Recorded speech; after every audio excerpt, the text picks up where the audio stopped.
No, there are actually no musicians in my family.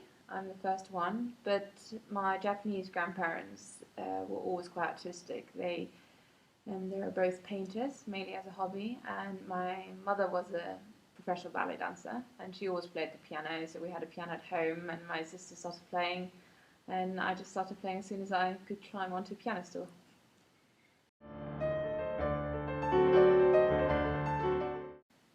Yes, in some ways. I do think that we all play and make music the way we are and our personalities are, so I definitely think that the personal background adds to it.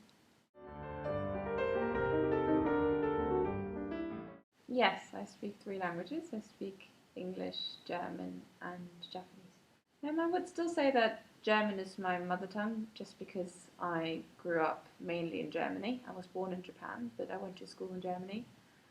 Funnily, when I think about music, I think mostly in English actually because I studied here in the UK for such a long time.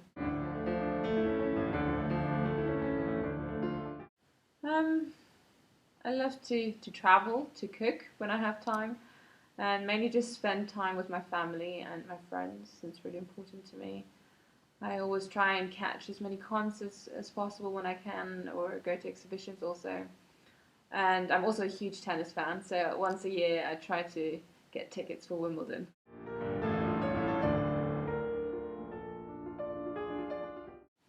Well, actually, Belle Bartok once said competitions are for horses, not for artists.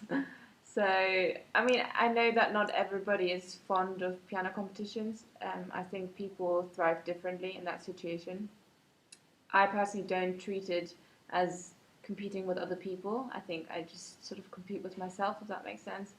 And I just treat every performance opportunity the same way. So I wouldn't think of a competition as a competition. It's another performance for me and a chance to do better than before and to gain more experience.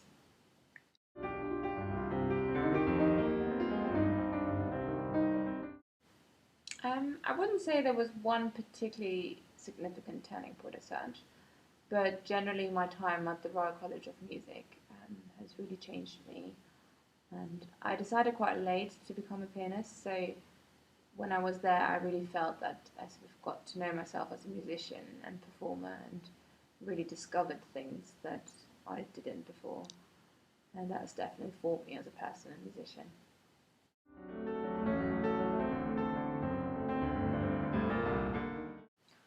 I think the hardest thing today is actually the fact that a lot of people don't relate to classical music so much anymore. I mean, we live in a time that's so multicultural and where trends come and go all the time, and there's no unifying style necessarily in music that we listen to. And I think the problem is that a lot of people treat classical music almost like a museum piece, and that they find it really hard to relate to it. So I think it's very hard for us young classical musicians to sort of reveal and present classical music in the right way to them.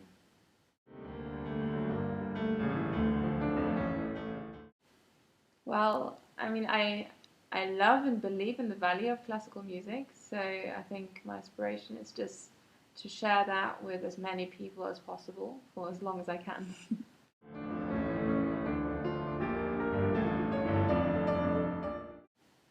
Well, I think a lot of artists and musicians feel particularly drawn to one style or a particular composer.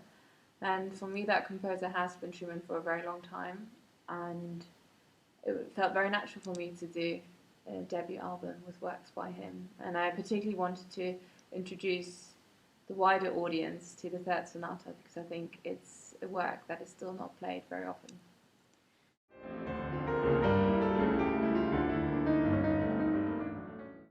Well, it's not just Schumann, but it's generally German Romantic composers.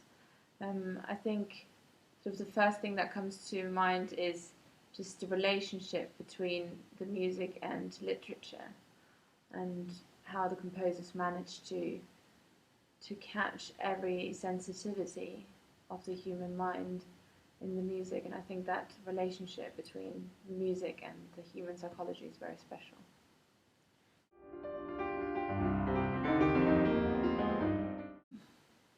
Well, I know that there have been many records made with these works, particularly the David Butler-Tänze, but I do hope that people can hear and recognize my individual approach and interpretation to the music, and perhaps even hear something that was yet to be discovered in the music.